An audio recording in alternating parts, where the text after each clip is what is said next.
उसके बाद हम लोग आ गए थे घर। घर आने के बाद शाम की पूजा की तैयारी मैं करने लग गई थी।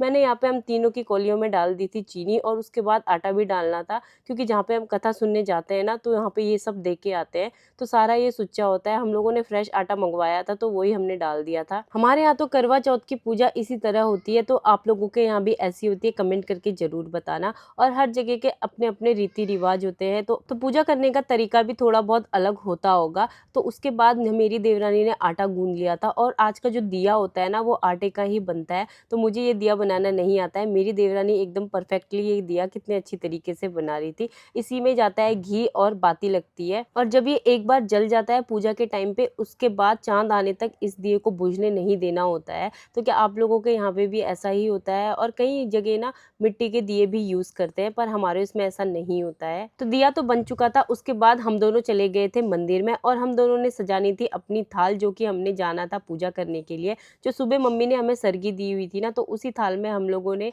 बाकी सब सामान रखना था। तो थोड़ा थोड़ा सामान हम लोगों ने यहाँ पे रख लिया था, और जो हमारा करवा था उसमें भी हमने पानी डालना था। तो मैं चली गई थी अपने करवे में पानी डालने के लिए। तो जिसका करवा होता है ना, उसे खुद अपने हाथों से पानी भरना होता है। फिल्टर का पानी मैंने इसमें भर लिया था, क्योंकि ये पानी बाद में पीना भी होता है। पहले चंद्रमा को अर्घ देना होता है उसके बाद। तो दोपहर के 3 बज रहे थे, और अभी तक हमें भूख ना प्यास बिल्कुल भी नहीं लगी थी। तो सही कहते हैं, करवा माता ना इस दिन पे बहुत ज़्यादा कृपा बनाए रखती है अपनी, जो कि हमें भूख और प्यास बिल्कुल भी नहीं रखती है। और हमारा उपवास ना बहुत अच्छे से होता है, बिल्कुल खाने पीने का ध्यान नहीं होता है, और व्रत की ना श्रद्धा भावना ही अलग होती है। तो यही था मेरा आज का मिनी व्लॉग। आई होप आपको पसंद आया होगा।